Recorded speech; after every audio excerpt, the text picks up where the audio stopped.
Was a time of the preach when a story begun. Choice of a woman and the love of a man,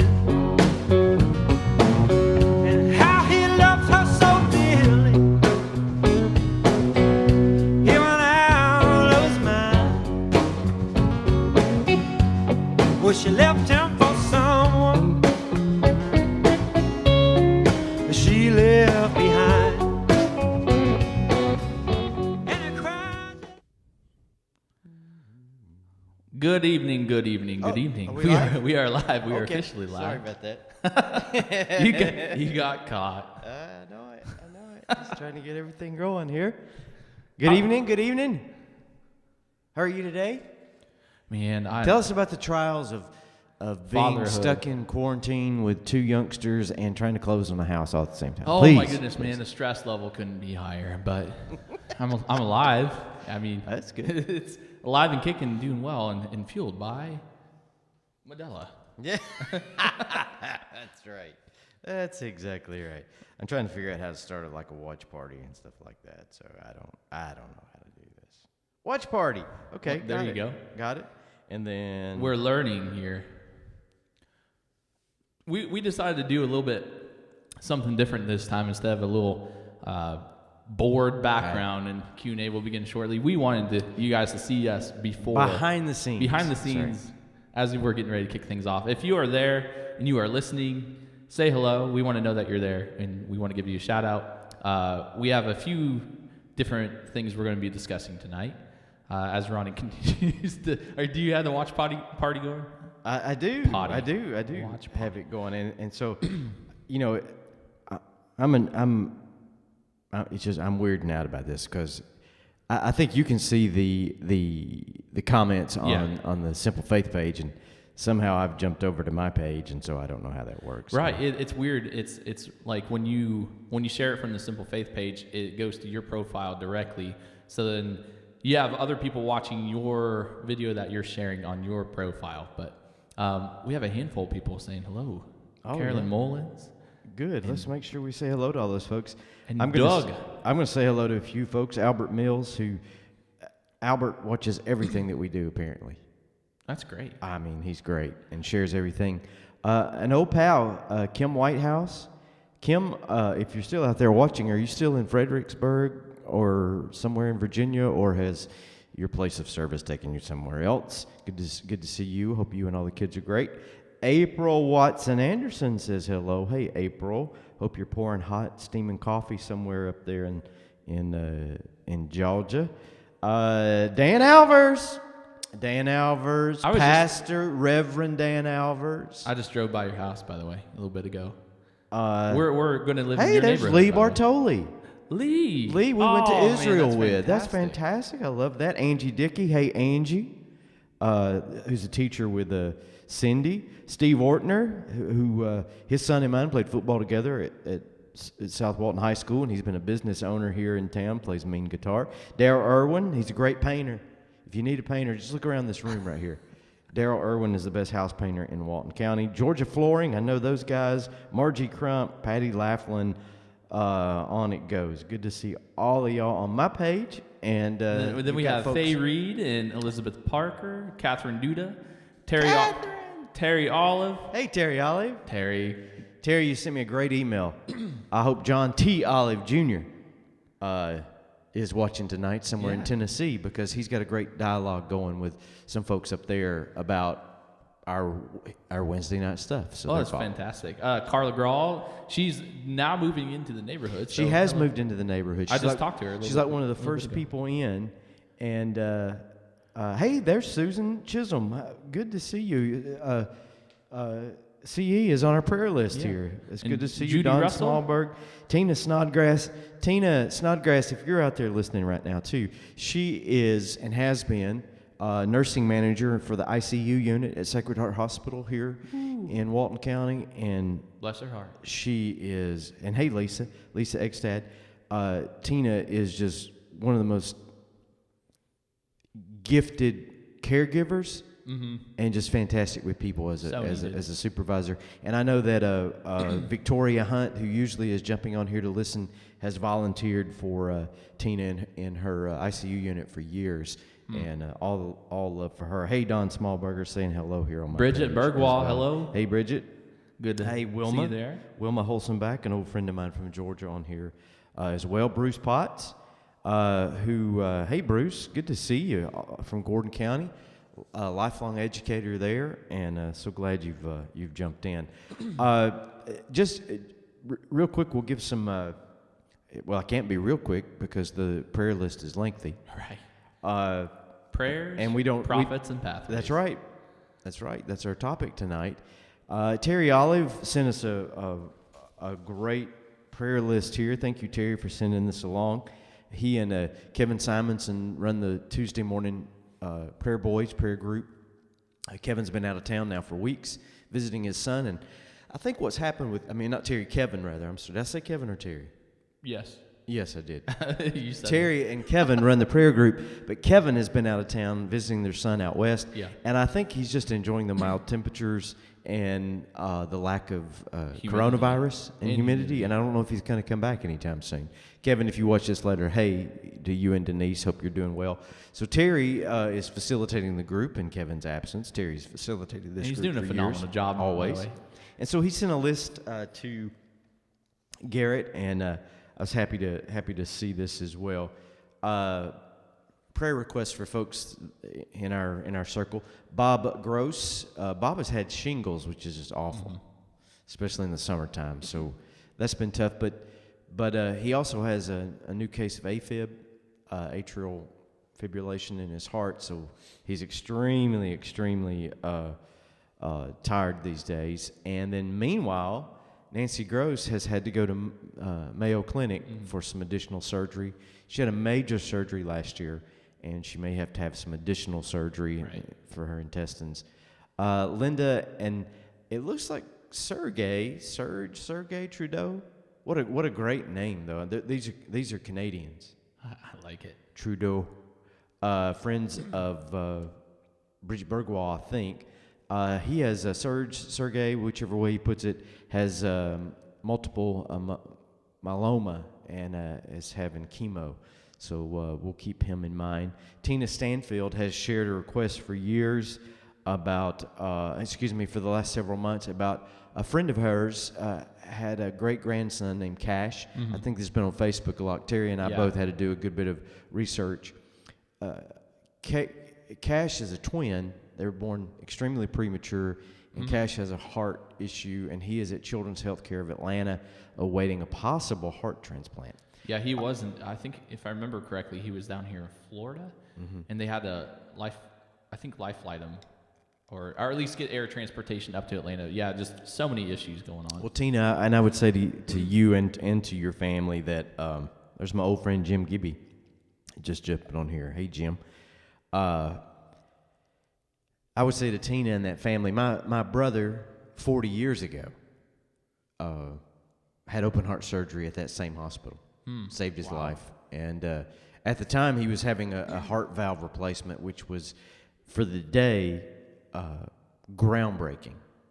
One of the first and one of the youngest patients to ever have that heart surgery. So let's be hopeful for that. Bruce Young has a friend, Lee Minks, who has lung cancer and is being treated in Denver. We continue to pray for the Dixon family. Carol passed away recently. We had her funeral last Friday, a week ago. It was just family. It was sweet. It was beautiful. Rob, I know, is driving home from Maryland alone tonight. So he went back up where the family is from, and I know he's coming home today. So we'll remember him. Barbara Tate, continue to pray for her. She's had surgery. Beth Ellis, who's the daughter of Nate and Donna Deering. Hey, Nate and Donna, we sure miss you. Oh, I wish things were under blue skies again so y'all could get down here. She's had bone marrow transplant. Billy and Nancy McConnell have settled into their new gig in Key Largo. We haven't heard from him since. I don't know what's going on. I've heard from him. He's been texting me stuff, weird and crazy stuff, which is what he does. It's Billy. It's Billy. he's going to be there for 3 months, all summer, doing the summer gig at a campground down there. Callie McDowell, Nina Horn's childhood friend, not doing well with pancreatic cancer. Jan Stevens is at home doing better. Jan and Steve gave me an update that's in recent days. Jeff Allen's cousin, Scott Allen, has colon cancer. Jeff Allen's brother, waiting on a hip replacement. It was Jeff Allen's birthday this past week. Yeah, it was. Happy birthday, Happy Jeff. birthday, Jeff Allen. I don't know if you're listening out there tonight. Hope you are. I saw him pop up on when we first started. And I saw I didn't get this whole thing, but Lauren and her family, and I'm gonna think that's Rich and Kathy Hines' daughter. She lost her husband suddenly. He was 50, 52 maybe. Suddenly cardiac. And then Kate Simonson, this is Kevin's mom. Pray for her and the staff and patients at Grand Boulevard. All 109 staff have been tested for COVID at Grand Boulevard. 100 negatives, 5 pendings. There are 4 positives there. So, hey, Jim, and Jim just put a prayer request on here for his brother Brad. I know Brad. I haven't seen Brad in years. He has pancreatic cancer. Jim, know for sure that we'll put him on our list. That's Brad Gibby, a real cowboy.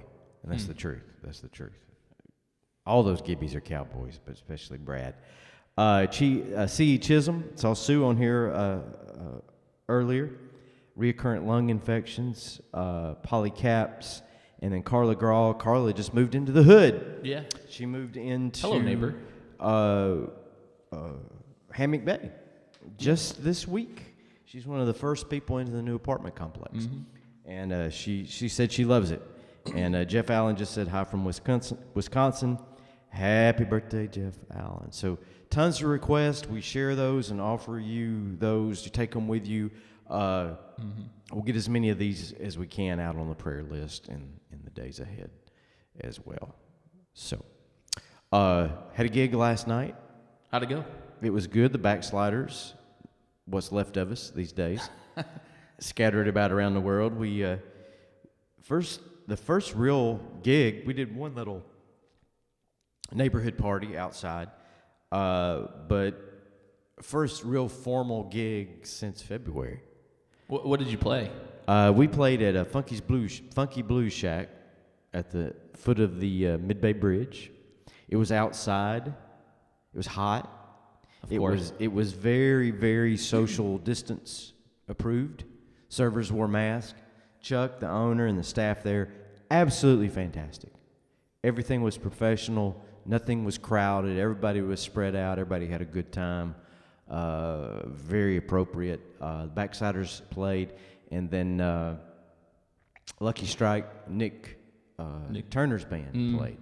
How many bands is he in, man? Oh, Nick is elusive, man. He's like that. So we had a good time. Ricky Stanfield, our faithful Ricky, had to play multiple instruments because Nick's drummer didn't show. And so Ricky had to jump in, play drums with them, and then play bass with us. So we had a good time. Did you play any songs by the Police at all? We did not. I know Every Breath You Take, every move you make. None of that? Ricky hates the Police. Oh, of course. Ricky hates anything that's good. Oh my goodness. No, I'm just messing. Hey, so this past Sunday, I talked about building bridges. We talked about, we're going to call it better bridges or building bridges. I think we started on building better bridges. Yeah. You can't go wrong with building better bridges. And I talked a lot this past Sunday about the upheaval that is in our world, and I certainly didn't predict anything or prophesy anything, but I wrote this little manifesto last year and talked about the changes that are on us and how we're going to have to build better bridges as our communities have changed in order to engage with one another, in order to build, a path to the future.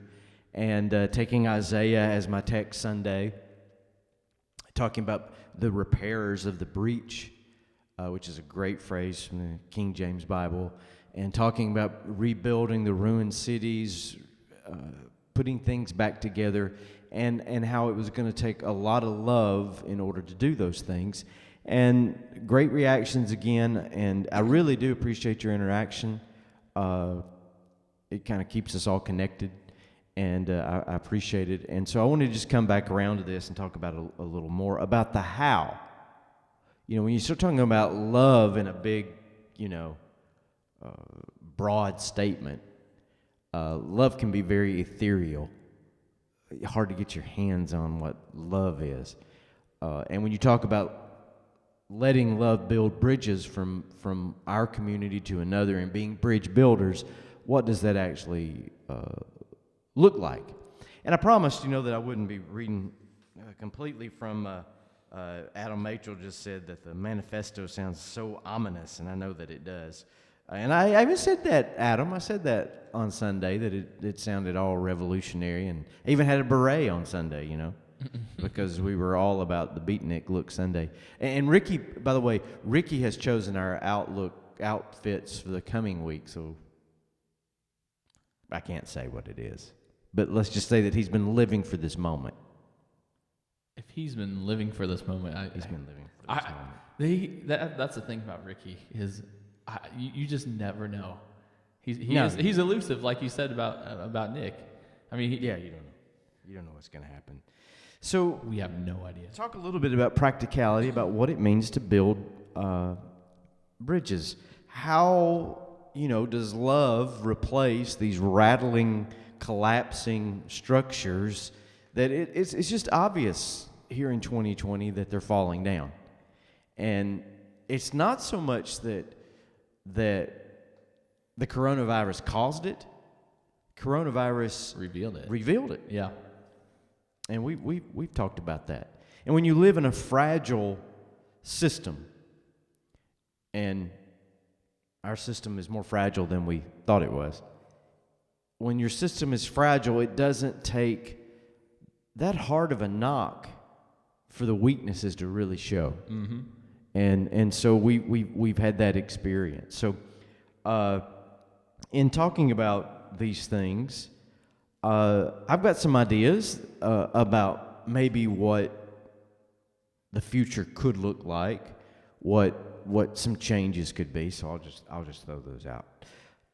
First, I would say this, and this is not a surprise to anybody that knows me, and it's not a surprise to anybody that spent more than a week at Simple Faith, probably.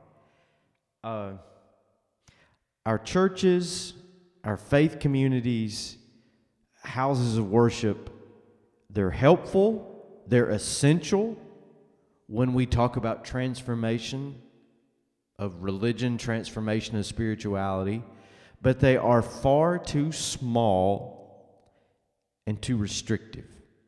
And I'm not talking about how many members do you have, how many people attend. I'm talking about this small, restrictive outlook, the philosophy that they have.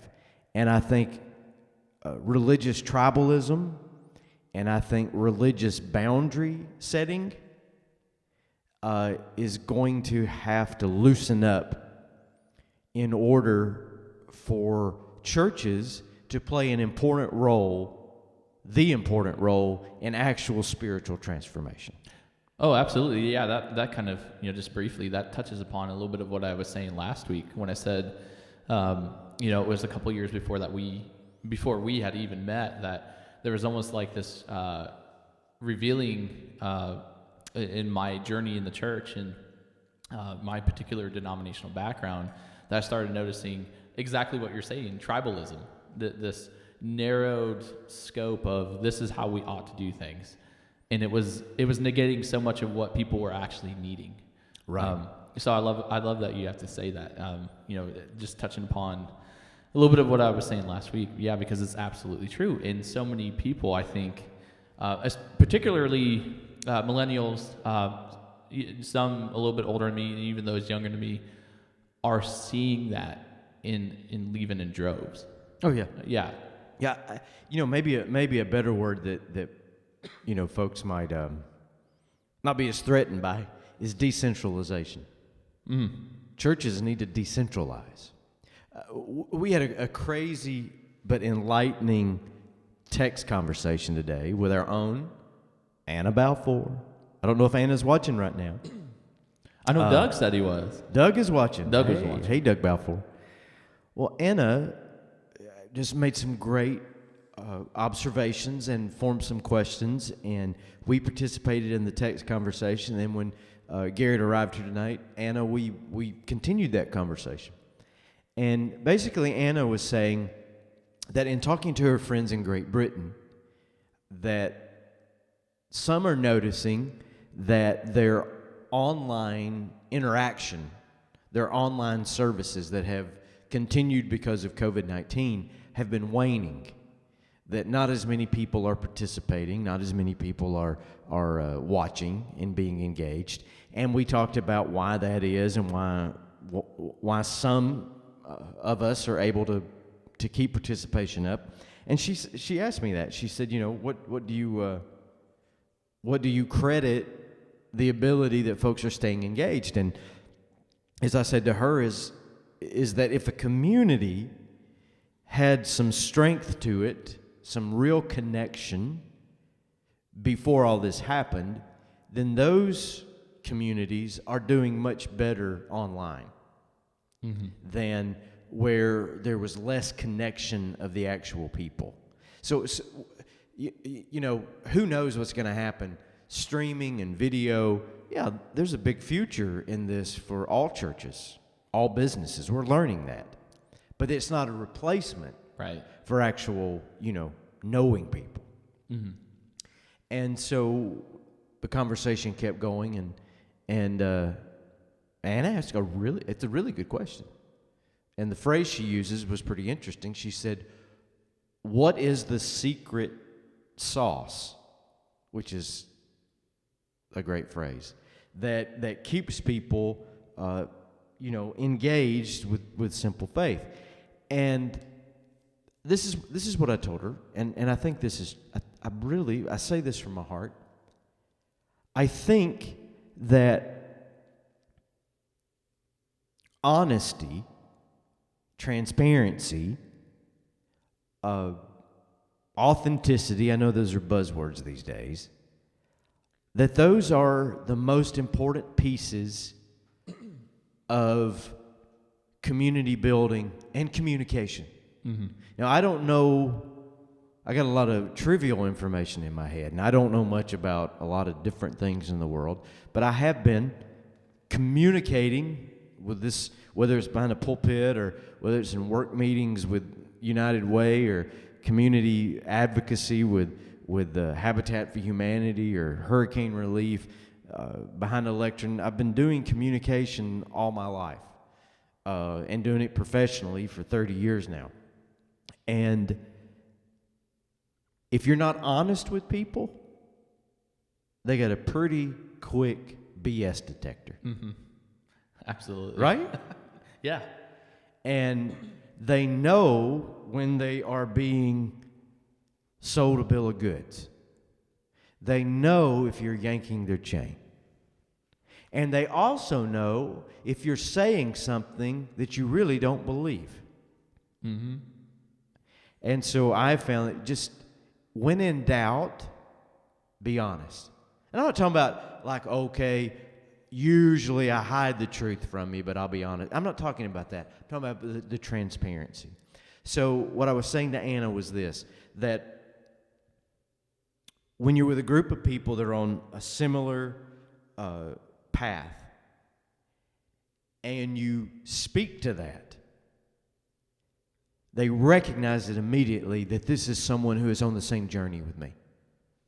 And I have permission now that what was in my head and what was in my heart, this is a safe place for me to explore that and to say it myself. Because here's a guy on the stage, or here's a guy with a guitar, or here's a guy or a lady leading a prayer group, that they are saying what I feel. And they're on the same journey that I am on. And sometimes just having someone say it actually reveals that you were actually thinking it, you just didn't know what to do with it. Now, you and I have had that conversation, even with your own journey about how you came to simple faith. Right. Right. You were having some of these same inner conversations. Right. Yeah. But no place to manifest those conversations. Exactly. Yeah. Yeah. You know, my particular journey, it was a slow unveiling of you know, recognizing, I guess the word would be dissonance between what I read about the church, what I read about the movement of Jesus in the scripture, and what I was seeing. You know, we're on essentially two separate pages. Right. And that's not to say what was happening was, you know, wasn't good or part of God's, you know, will or part of what God wants the church to be. I'm not saying that. What I'm saying is that there was a disconnect between what I truly felt, you know, deep in my gut, that the church was so focused on programs, so focused on trying to maintain, so focused on Right. numbers, and we got to keep building, we got to keep moving. And it's not in and of itself a bad thing, but their microscope was on a completely different area than I was at. Right. And this thing about honesty is about letting others be honest. Mm-hmm. Now, here's the thing. When you let others be honest, they're going to say and do things that you won't agree with. Mm-hmm. But you have to give them space. We're back to talking about Lynn Hedges, Gary Hedges. We're back to talking about free-range faith. You know, taking down the fences, decentralizing. And this has been the trajectory of the Protestant movement for the last 500 years. Once the imperial structure of religion began to collapse, and Protestants picked up that mantle and ran with it about individual, and that doesn't mean you're not connected to a community, but this individual liberty before God. I am responsible before God, and I don't need an intermediary to take care of that for me.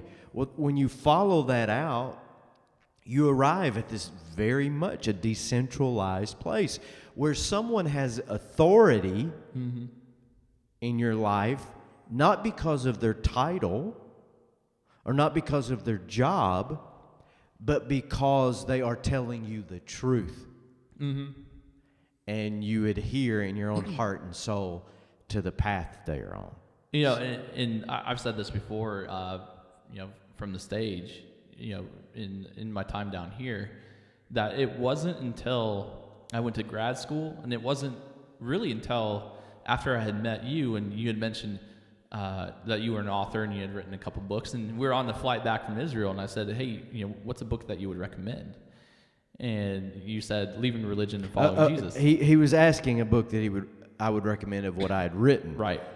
And so when he said, "Oh, tell me about a book," I didn't suggest my own book as of all the books I was in the world. I was asking him what he had written and what should I read that he had written. And it was Leaving Religion and Following Jesus. And you know, like I said,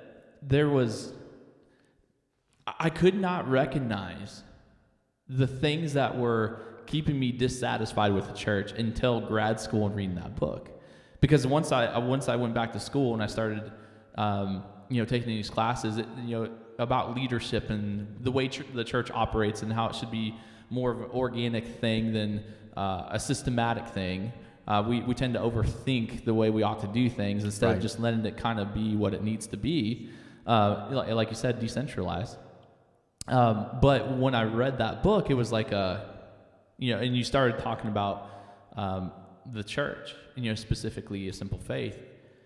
I remember it was like, that's what I've been missing for so long. And it's not a secret. There's no secret sauce to this.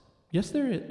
Yes, there is. Well, what I'm saying Plastic Jesus. is that Plastic Jesus has a lot to do with it.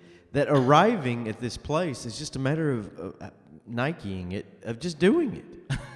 and you say, well, why aren't larger churches or denominations doing this? Because they're large. Oh, And you can't turn around a tractor trailer in a parking lot. Exactly. And when you're a little more smaller, a little more nimble, it's like being on a motorbike. You can buzz that thing around and adapt in no time. It's like Michael Jordan or Allen Iverson versus Shaq. Yeah. I mean, he's a big man, and he has his place. You got to get out of the way. That's exactly right. So decentralization is a big piece of it, both philosophically, leadership-wise, and faith-wise. There's no control. There's urging, there's begging, there's pleading sometimes, but there's no control. There's no fences in that regard. So that's one. Two,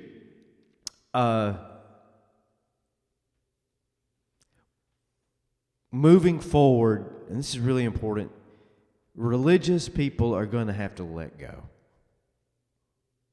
of most everything. Particularly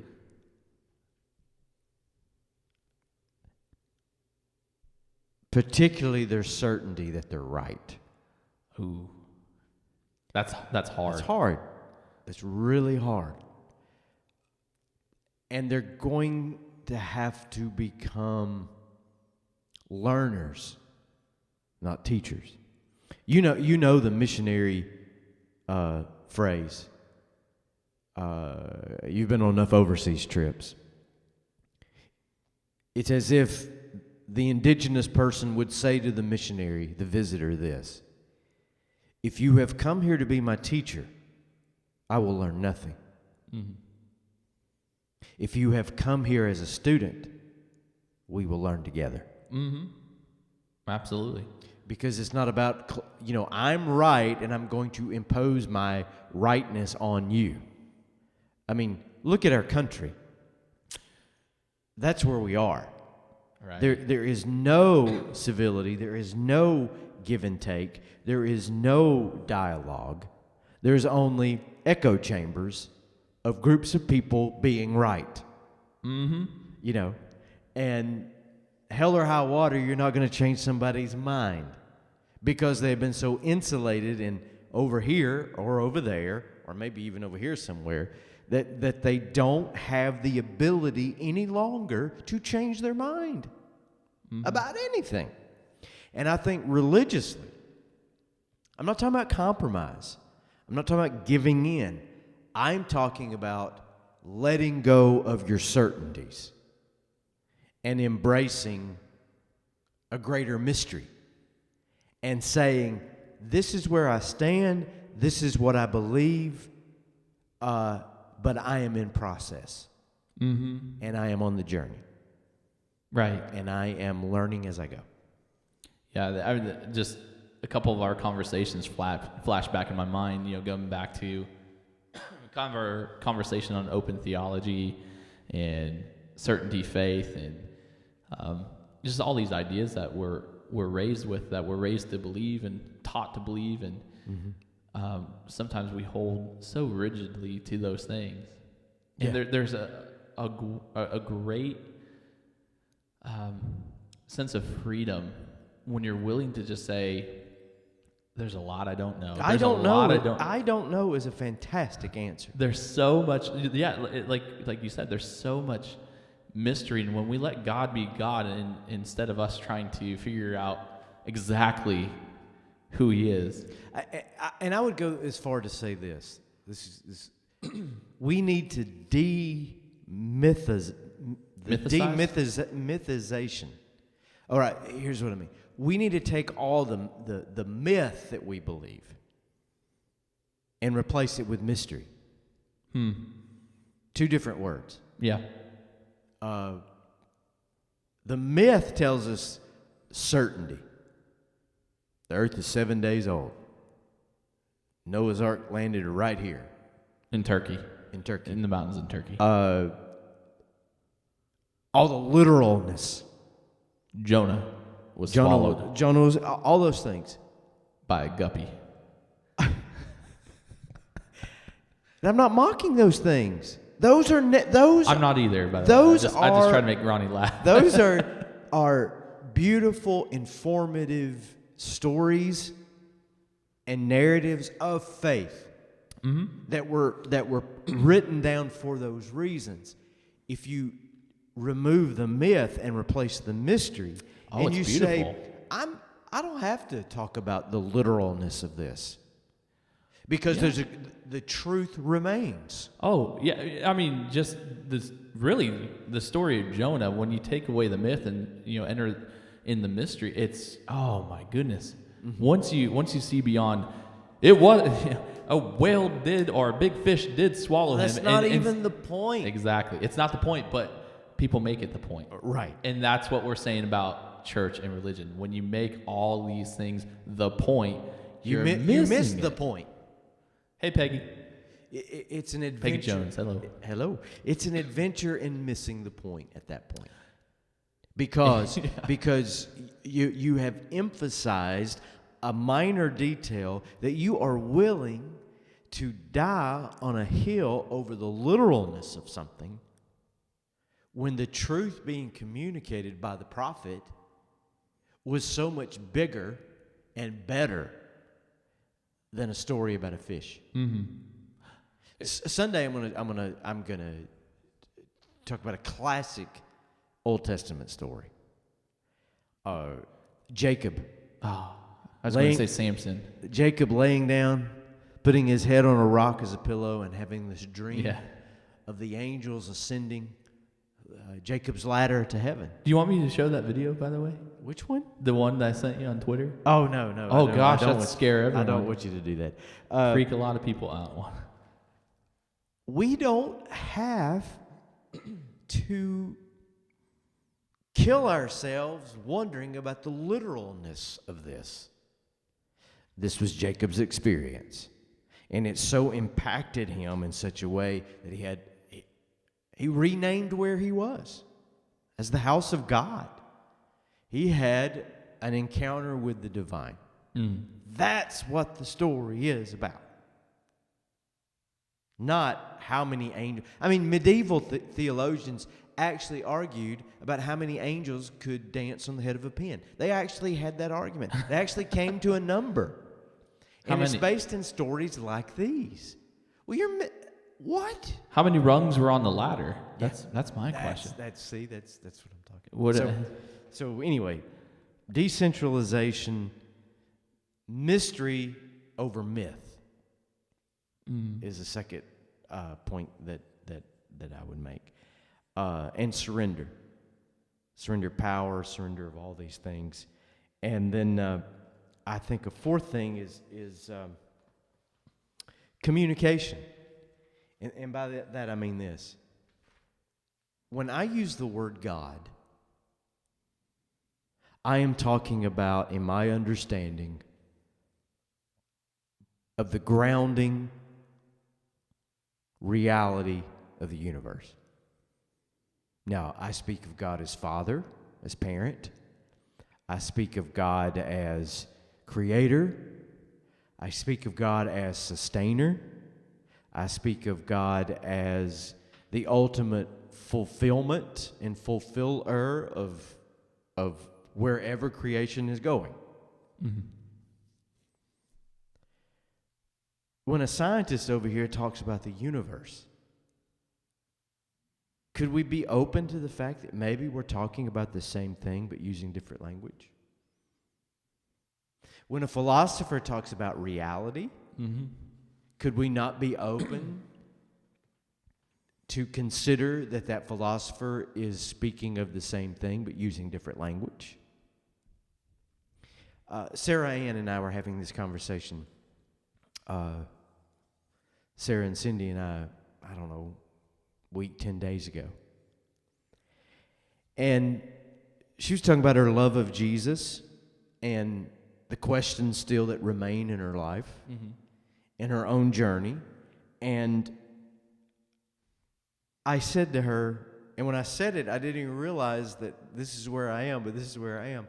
I said, for most of my life, Jesus was in the way, not the way. Does that make sense? Yeah.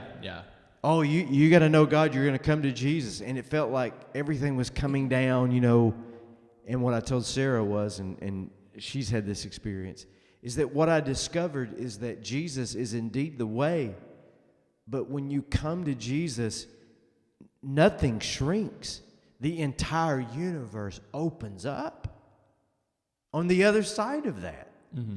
So that you can get your arms around all the beauty and the mystery and the wonder of the world. Right. James, his name will come to me. Anyway, he described God as the wondrous more. Mm. And that is all that when the first time I heard that phrase, I said, that's it. That by coming to Christ, it narrows us down to this entry point into the mystery and the love of God. But once you enter the mystery and the love of God, it just becomes this infinite thing that is beyond all bounds. And that we have to be open to that, where Jesus is not just the end of the game, Jesus is the beginning. Right. To what he said he was about abundant life beyond. And it's interesting, just kind of using that same metaphor, the entryway. It's sad that, in religion and church has taught me this, that a lot of people, once they get to the point of Jesus, it becomes, now that I have Jesus, now this is my time to set up all these restrictions. Right. Like, we're back to the fences. You have to follow the teachings. You have to believe this. You have to do this. What would Jesus do? And it's so liberating, like you said, once you recognize Jesus for who he was and what he did and what he taught and what his disciples, who they were and who they became in light of who he was, it expands the horizon of everything we're talking about. When Jesus says love your neighbor, it's not narrowed down to my Christian neighbor. It's not. That's the thing. When you really, as you come to know Jesus, and you come to know the risen Christ, that your life doesn't get smaller. Mm-hmm. It gets bigger. And if I could tell Christians in North America one thing, maybe it would be that it's Garrett, I lament, and I don't mean this to be controversial, I lament that Christianity in North America has become nothing but whether or not you're pro-life. Yeah, that's what's boiled down to the past. Are you kidding me? 8 to 12 years. Are you kidding me? I lament the fact that Christianity is in so much collusion with power, left and right. I lament the fact that faith has become restricted, that it has become small, that statistically, if you identify as a person of faith, you are more than likely going to be pigeonholed immediately as someone who doesn't believe in science, doesn't believe in a whole range of things, that just kills me. The most creative people that have ever lived have come out of the church. Mm-hmm. The greatest artists, the greatest musicians, the greatest philosophers, they all came out of this background of being set free and liberated by faith. And it's been a theme that I've pounded my entire ministerial life. More than ever, I can say this, that Christianity is about liberation. Yeah. It's about setting people free. It is not about restricting people and fencing them in. Yeah, Christianity is the Exodus story on replay. Oh, yeah. Over and over again. And over. Oh, man. We could say so much. Building better bridges. I knew we were going to have a conversation about this tonight. So a question that kind of came to mind is, We talked about kind of more the broad approach to building better bridges. So for an individual that is acutely aware of their own personal growth journey, and they recognize these are areas, yes, I recognize I've got to fix this and I got to move forward. What kind of questions should we be asking ourselves as an individual that might not be aware that we're still crossing past that old wagon bridge? Well, I think to even ask the question about awareness, you're already halfway there. True. Because I think, and not just about Christians, I think about many people. Most of us are just on cruise control. We don't think, we're not aware of ourselves, of how we interact with others. That's one thing this coronavirus has done. It's sort of rattled us to say, what is my life actually about here? Mm-hmm. What am I putting confidence in? So I don't think, I think just reaching that place of what am I doing would be half the battle. It's the old Greek idiom, know thyself. It's attributed to Socrates, but who knows? It was at the it was above the door when you went in to see the Oracle of Delphi, which was really interesting. You show up to talk to the Oracle about your future, and the first thing you see is know thyself, which is imperative to planning anything about the future. And so I think that's half the battle. I think there's a phrase in the Protestant world about constantly reforming, and that's been lost on Protestants. Yeah. The spirit of Protestantism is to keep on this ever-evolving journey of assessing your beliefs and your practices. Right. Yeah, I think that's kind of the point. Main point of my question is, for all individuals, it's exactly that. We have to continue asking ourselves, these questions of, am I growing? Am I open to learning? Am I open to surrender? Am I open to mystery? If I think I have it all under control, chances are I don't. Ken Vines, hello. So, we have prayer, we have pathways, and we have prophecies. So, Senor Ronnie. Okay.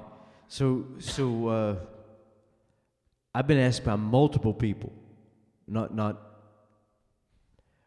I've received my a link at the Simple Faith site, Simple Faith, the Facebook page, my personal email, personal messenger. I guess I've received this about 6 times now. The number of man. The number of man. That's right. And it is about Pastor Dana Coverstone, who is an Assemblies of God pastor in Kentucky, who went on YouTube 6 weeks ago or so, I guess, and posted a video about these 3 prophetic dreams that he had had. And dream number 1 he interpreted as, and he had these dreams like in December of 19. And so dream number 1 was, in hindsight, a prediction of coronavirus. Mm-hmm.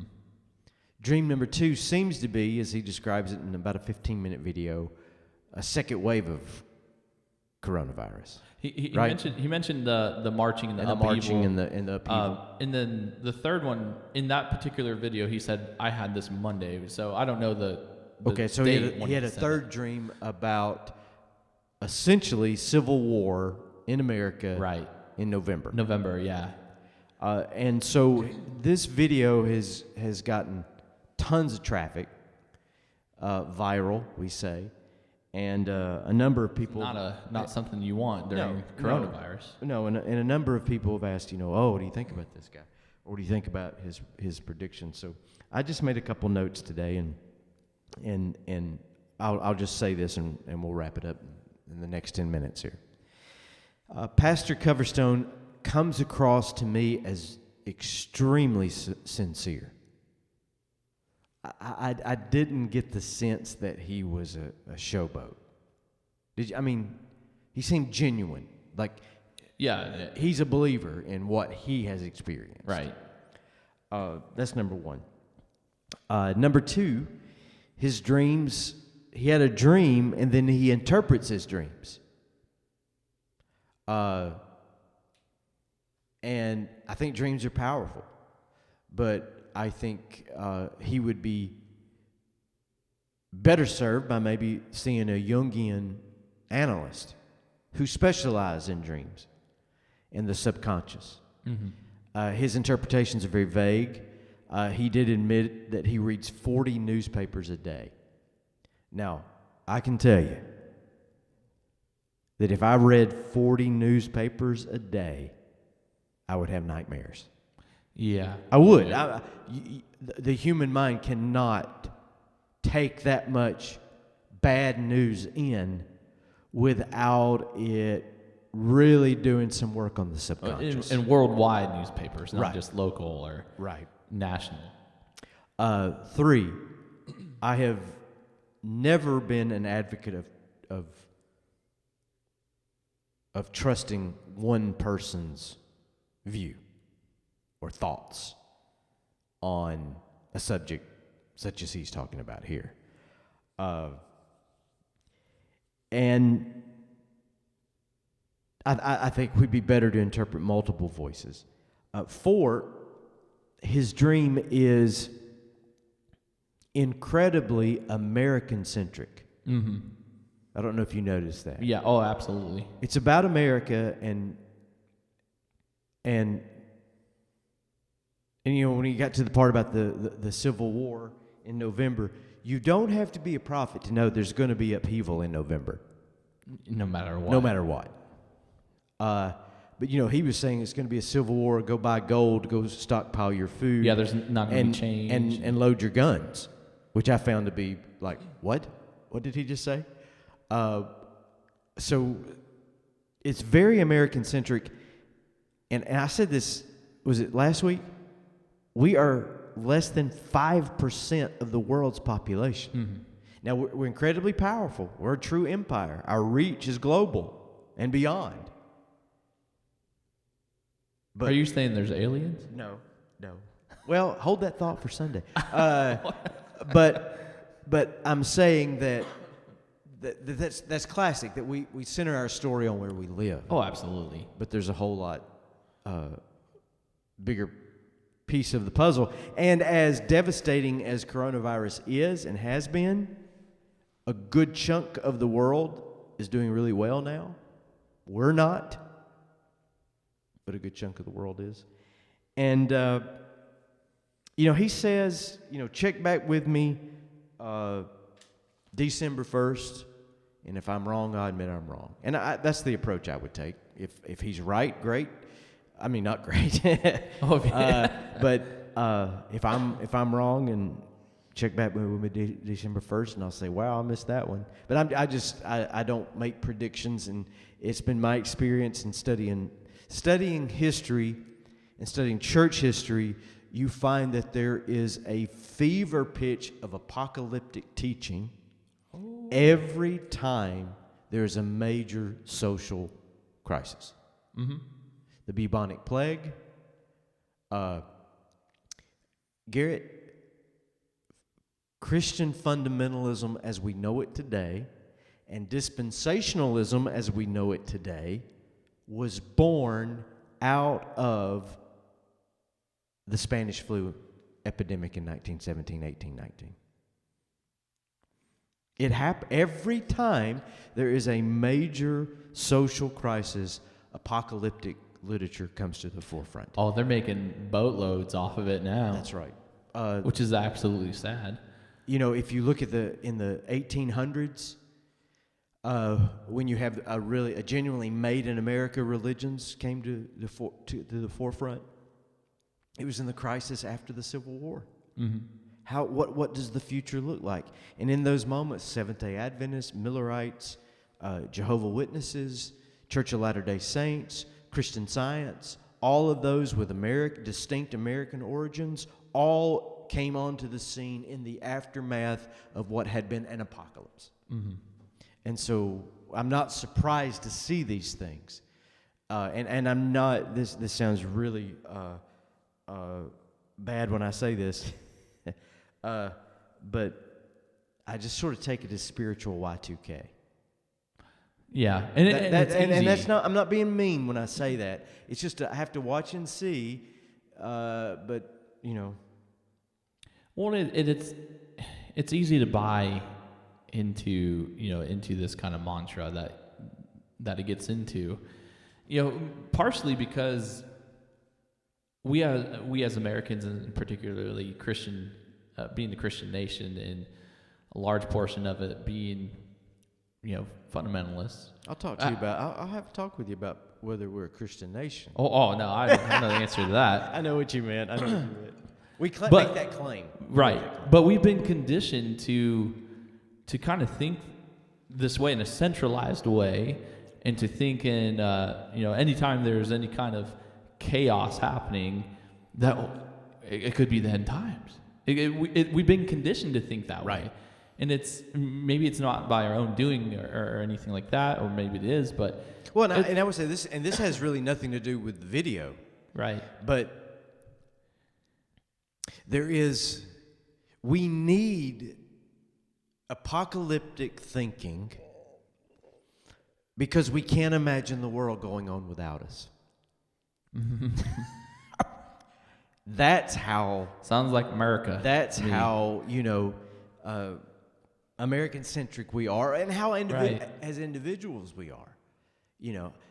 How could the world go on without me? It will. Mm-hmm. Without me as an individual, without you as an individual, without us as a corporate. I mean, that might be hard for you to imagine, but, Right. Democracy's lifespans are about 250, 300 years before they become something else. Right. And that's definitely not a prediction. I'm just saying that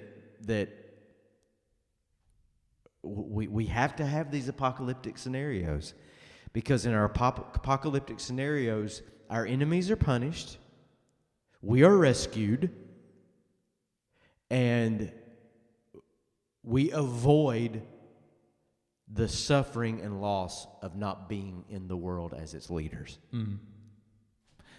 Essentially what I took away from his video too was, part of what I was saying is that we've been kind of conditioned to think this way, but also you tend to regurgitate that which you take in. So if this guy's reading 40 newspapers a day and it's very apocalyptic, the newspapers are apocalyptic. Oh, absolutely. It's all bad news. and I don't like you said, he's being genuine. He's not a Harold Camping who made 20 different predictions about the end of the world. He doesn't seem to be. He's not trying to take advantage of anybody. He's not, as of yet, selling anything. He's not hawking anything. He just shared his experience. That I can appreciate. If he walked in right now, we'd sit down and we'd talk about it. Right.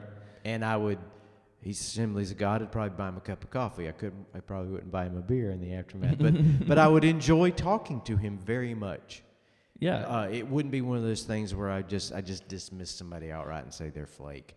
But I think, and he even says at the very beginning of the video, you might want to take this with a grain of salt. I don't know. Right. So he's got a humility that I really appreciate. Yeah, and any good psychologist or psychiatrist would say what happens in the subconscious is very much fueled by the conscious. So whatever you're feeding yourself, your mind, it's going to be tends there. to show up there. So, I'm taking it with a grain of salt. Yeah. I don't disagree that there won't be upheaval in November. Oh, and I don't disagree that these are dangerous times.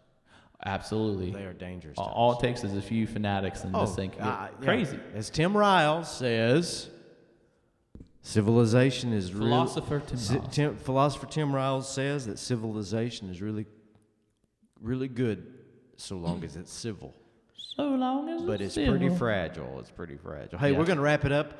It is going on 8:30. Thanks for joining us in the Central even Time in the Zone. late Yeah, hours we of had a the- great the time, evening. and appreciate all of you watching here on my page, and then watching also on Simple Faith page. We'll be right back here in the upper room, studio, office, music radio station, office, Reading pulpit, hall. reading hall, library, Lounge. art gallery. We will be here Sunday morning, 10 o'clock Central, and want you to join us, and we'll see you then. Bye, everybody.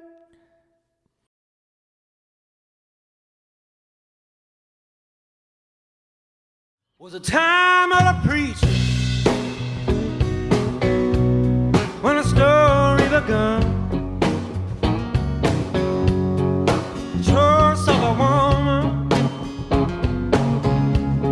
and the love of a man, and how he loved her so dearly. He went out of his mind. Well, she left